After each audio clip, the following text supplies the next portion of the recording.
Good morning बच्चों। आज हम लेवल 3 क्लास 11 एम्प्लॉयबिलिटी स्किल्स में unit number 2 self management skills के अंदर session number 1 strength and weakness analysis में नेक्स्ट टॉपिक डिस्कस करेंगे।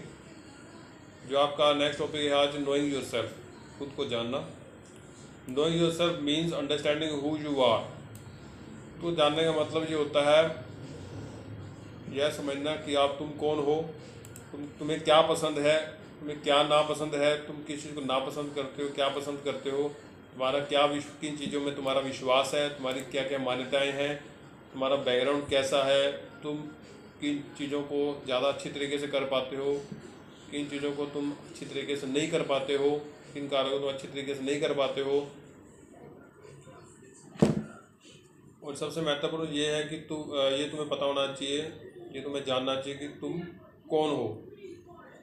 अगर ये तुम्हें सारी बातें पता लग जाए तो मैंने अभी बोली हैं, तुम ये विजन कर सकते हो कि तुम्हारी क्या स्ट्रेंथ है और क्या वीकनेस है, तुम्हारी क्या शक्ति है और किन कामों में किन कार्यों को करने में तुम्हारी प्रतिभा है और किन कार्यों को तुम अच्छी तरीके से नहीं कर पाते हो, तुम वीक हो वो कार्य करने में। तुम स्ट्रेंथ और वीकनेस का पता लगा सकते हो। स्ट्रेंथ और वीकनेस एनालिसिस में क्या होता है? स्ट्रेंथ वीकनेस एनालिसिस मतलब स्ट्रेंथ और वीकनेस का विश्लेषण तुमने करना है, क्या तुम्हारी स्ट्रेंथ है, क्या तुम्हारी वीकनेस है। Being self aware understanding who am I मतलब सेल्फ अवेयरनेस होना, एक तरह से आत्म प्रतिभा जो आपकी है, खुद की जो प्रतिभा है उसको समझना। तुम कौन हो का मतलब है looking outside the user characteristics, जो आमतौर पर तुम्हारे जो गुण हैं, तुम्हारी विशेषताएं हैं, विशेषता है किसी काम को करने, उससे बाहर निकलने की जरूरत है। सच एज नेम और क्वालिफिकेशन, जैसे तुम्हारा नाम, तुम्हारी क्वालिफिकेशन क्या है। And the relationship has one with others, और तुम्हारा रिश्ता दूसरों के साथ कैसा है, ये समझने की जरूरत है। It actually mean knowing our inner strength, यह भी जानने की आवश्यकता है कि तुम्हारी इनर जो स्ट्रेंथ है वो क्या है, किन कामों को तुम अच्छी तरीके से, बहुत बढ़िया तरीके से कर पाते हो, खुश होकर कर पाते हो। हिडन टैलेंट, तुम्हारा छुपी हुई प्रतिभा क्या है, तो छुपा हुआ कौशल क्या है, ये तुम्हें पहचानने की जरूरत है। तो तुम्हारी कमजोरी क्या है, ये भी जानने की जरूरत है।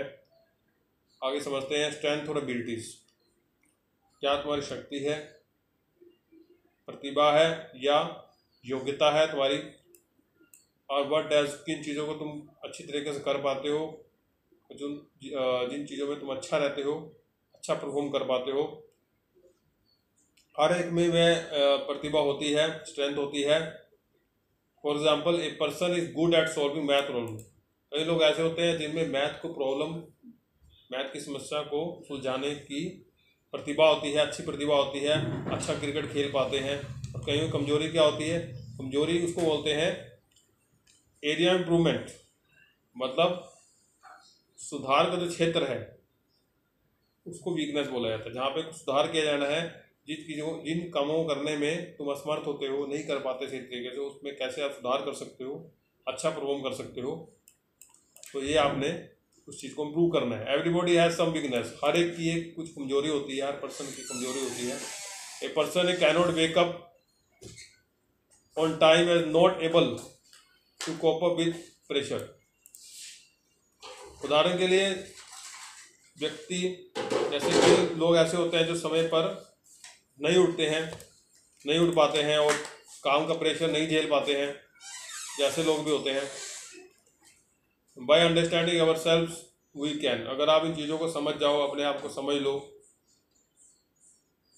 समझ सकते हो कैसे। Know what we can cannot do, कि तुम क्या कर सकते हो और क्या नहीं कर सकते। अगर इन चीज़ों को तुम समझ जाते हो तो तुम इन चीज़ों पर अपना काबू कर सकते हो। बेस्ड ऑन दैट इंफॉर्मेशन, इस इंफॉर्मेशन के द्वारा आप ये क्या कर सकते हो? Place what we can do to improve our self, अगर आपको पता लग जाए कि इस एरिया में तुम्हें इम्प्रूवमेंट की जरूरत है, तो तुम उस चीज़ों को खुद को इम्प्रूव करने की कोशिश करोगे, उन चीज़ों में जो अच्छी तरीके से तुम परफॉर्म कर पाओ। अगर वो कर पाते हो, इम्प्रूवमेंट कर पाते हो, अपनी वीकनेस कंट्रोल कर पाते हो, तो तुम अपने आप को काफ़ी विश्वस्त महसूस करोगे, जोश से भरे हुए महसूस करोगे, काफ़ी विश्वास आ जाएगा। Feel confident about our self, खुद में तुम्हारा विश्वास काफ़ी बढ़ जाएगा techniques for identify your strength, ऐसे कौन से तरीके हैं इसमें आपने स्ट्रेंथ और वीकनेस को आप पहचान सकते हो। टू आइडेंटिफाई स्ट्रेंथ और weakness, think about the activities you enjoy. आपको सोचना है किन कार्यों करने में तुम्हें खुशी मिलती है और तुम बहुत अच्छी तरीके से कर पाते हो। अपनी स्ट्रेंथ को ढूंढना है और समय लेना है, सोचना है किन चीज़ों को तुम अच्छी तरीके से कर पाते हो, और हमेशा उन कामों को करने में तुम हमेशा अच्छे रहते हो, अच्छा रिजल्ट आता है उन कार्यों को करने में, ये तुम्हें पता होना चाहिए। और ये भी पता होना चाहिए कि ऐसा कौन सा तुम कार्य अच्छी तरीके से कर पाते हो जिसको दूसरे लोग भी अप्रिशिएट करते हैं, सराहते हैं।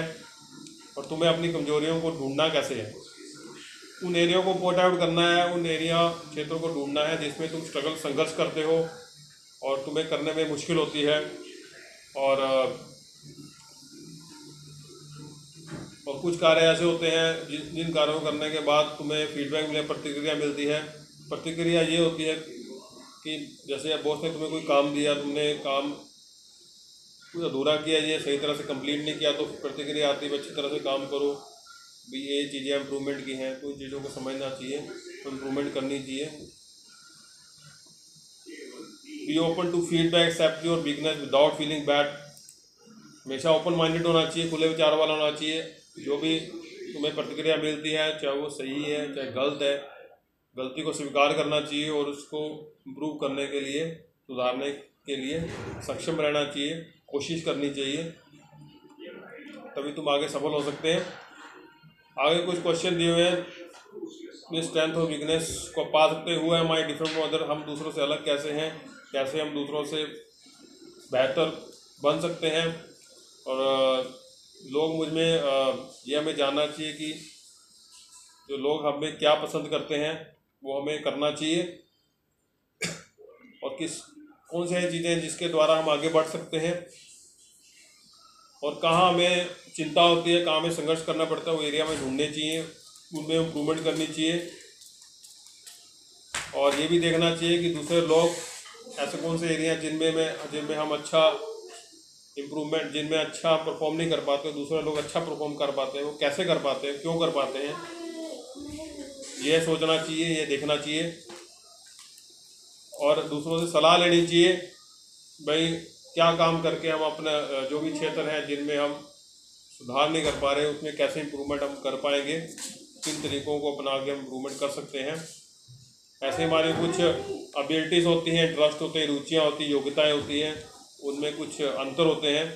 जैसे activities you like do in your free time, ऐसी कौन सी गतिविधियाँ जो आप खाली समय में तुम अच्छा कर पाते हो, जो तुम्हें खुश रखती हैं, और जिनमें तुम ऐसी कौन सी एक्टिविटी है जिनमें तुम थोड़ा जिज्ञासा से भरे हुए रहते हो, लेकिन फिर भी तुम करते हो, कोई तुम्हें करने के लिए नहीं कहता, फिर भी तुम करने में तुम्हें अच्छा लगता है। ऐसी कौन सी एक्टिविटी है, activity you want to learn and would like to do in the future, तुम ऐसी कौन सी गतिविधियाँ जो तुम सीखना चाहते हो और भविष्य में भी उस चीज़ में आगे बढ़ना चाहते हो, उसको सीखने के लिए। कई बार ऐसे होता है आपकी जो रुचि है आपकी क्षमताओं के साथ मैच नहीं करती, मेल नहीं खाती। जैसे यू मे लाइक क्रिकेट, आप क्रिकेट पसंद करते हो, but you may not be good at playing at game, लेकिन तुम्हें अच्छा खेलना क्रिकेट अच्छा खेलना नहीं आता, आप क्रिकेट पसंद करते हो, ये हो सकता है। तो जो आपका इंटरेस्ट है, रुचि है क्रिकेट देखने में, इतनी क्षमता नहीं है कि उसको अच्छी तरह से खेल पाते हो।